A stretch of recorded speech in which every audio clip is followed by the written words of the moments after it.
Hi guys, welcome back to CJ's Keto Kitchen. My name is Sarah, and if you're looking for home-style recipes made ketogenic, then you've come to the right channel. And tonight, I'm going to be making this delicious keto chili. So come along with me and let me show you how to make it.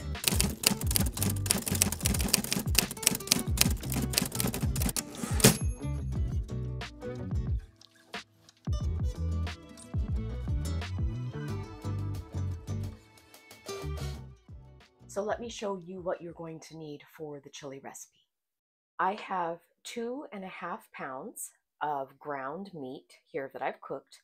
Now I have used a combination of beef and pork because I like the fat content and the flavor.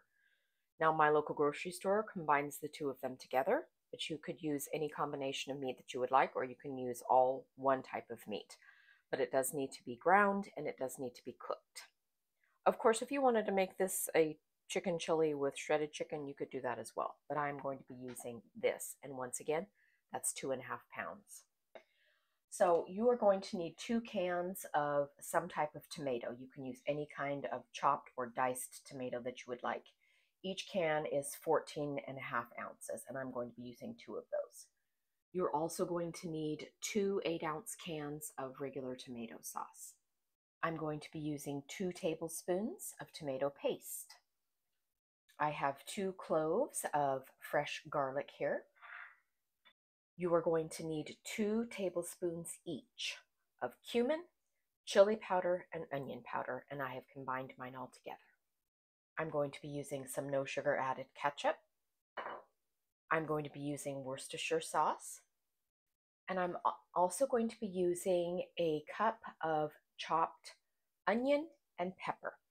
So you could, of course, use a half a cup of onion and a half a cup of diced pepper. But I am going to be using the onion and pepper blend that I get at my grocery store that's frozen because it's already ready to go. And that's what I'm going to be using. But if you wanted to use fresh vegetables, you could. You need a half a cup of onion and a half a cup of pepper, whatever kind of pepper you would like. And the final ingredient, which is optional, is 1 can of black soybeans, and I have drained mine. You can buy soybeans on Amazon, both in canned form and also dry if you wanted to cook them yourself. Once again, this is an optional step.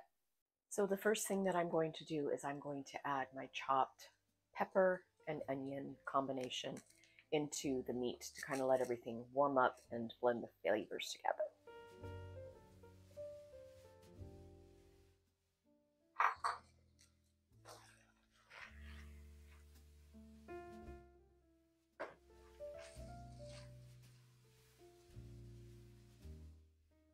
So the next thing that I'm going to add is my tomato paste because as the name implies, it's a paste.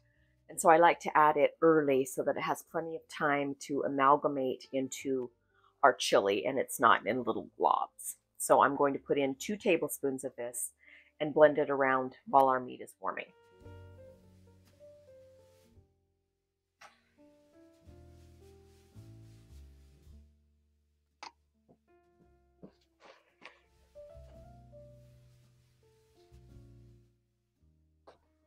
Okay, the next step that I'm going to do is I'm going to add our seasoning, our Worcestershire sauce, and our ketchup. Garlic is going in.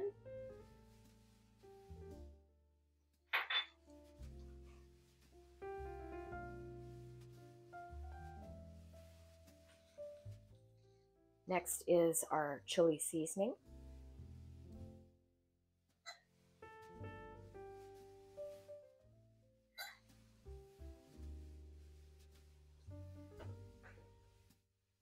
And that's where our real chili taste is going to come in. Now, we made this recipe several years ago on the channel. This is quite old, and I thought it deserved a revisit because it is becoming chili time of year.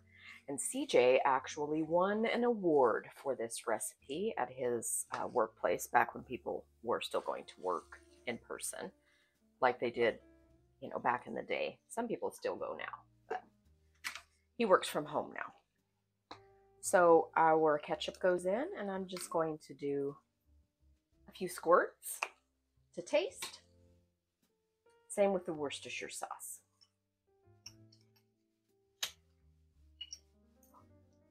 everything a good stir.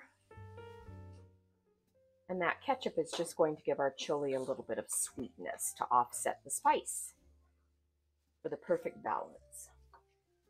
Okay, I'm going to go ahead and start adding our sauces and our tomatoes. So the 2 cans of tomato sauce.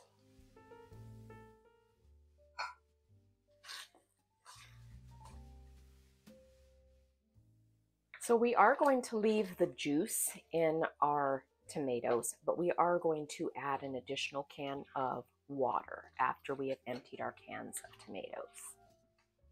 So once again, that's 14.5 times 2.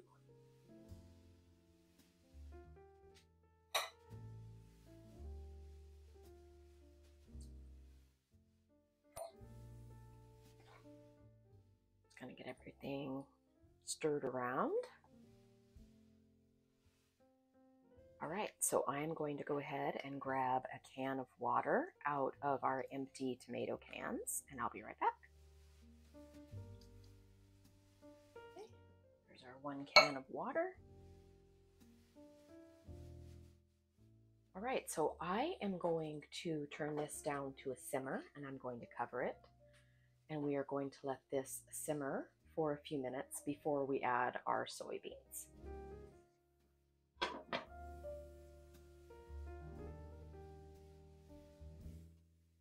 Okay, I have let our chili mix simmer for a few minutes, and now I'm going to add the beans and let them kind of mix in before serving.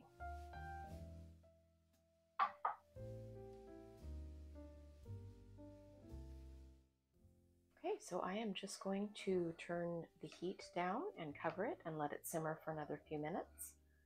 And then we will come back and serve up a bowl.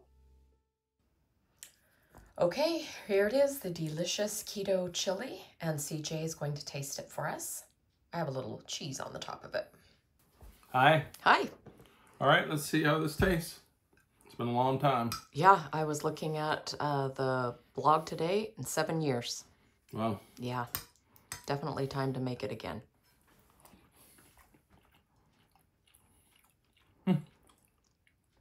It's really good. Good flavor. Let's get some beans. Good with the beans. This is award-winning chili. I guess I should. Oh, I know where the trophy is. You have a picture. So Yeah. I'll pull it out. Okay. But no, this is really good, and it seemed like it was easy to make. Yes.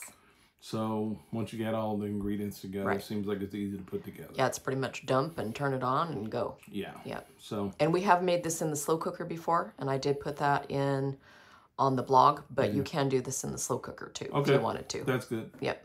I guess can save people time, maybe. Yep. Yeah, it can be cooking And while then, you're of gone. course, we have the keto cornbread, and with that recipe will be linked in the video description too. Yep.